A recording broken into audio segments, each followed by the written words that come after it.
All right, so backing up a little bit, what are IPM centers and why do we have them? And this verbiage is lifted primarily, again, from the request for applications that the USDA used to fund centers. IPM centers have been around since the year 2000, where they were originally called pest management centers, but in 2003 or 2004 the name changed. There are two primary purposes described by USDA. One is to support their National Institute of Food and Agriculture is one section of IPM and that we fall under. And one of their priority areas is global food security. I'm not going to spend any more time describing what that means. It kind of means what it says. But we really focus on the second purpose that was described for us, which is to address and support work in the National Roadmap for Integrated Pest Management. So the National Roadmap, the IPM Roadmap, has three general goals which can be thought of as economic, human health, or environmental. Economic, obviously we want to improve the profitability of producers as well as the profitability of consumers. In other words, the cheap food idea. Reduce potential human health risk, and I think environmental, again, I think we're all kind of familiar with these, but this is a nice way to put it all together.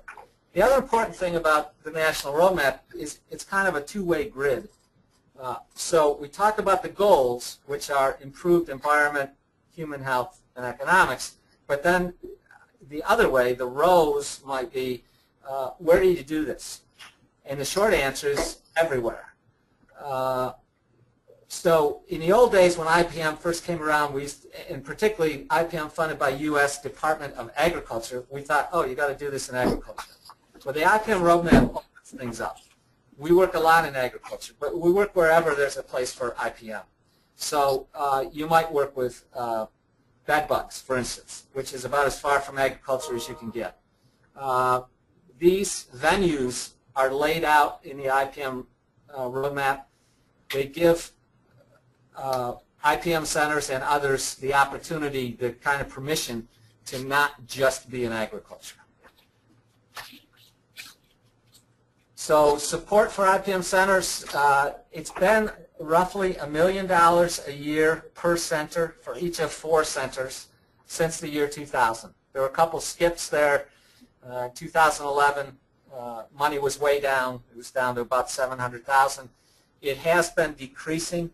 This year it has decreased a little more, so that our most recent budget was $877,000. Same budget as the other 3 IPM centers.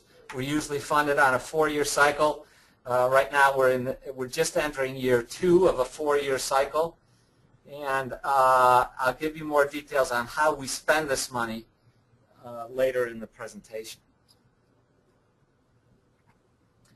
So the people you're likely to hear from on this call, I think of this slide as describing the staff for the center.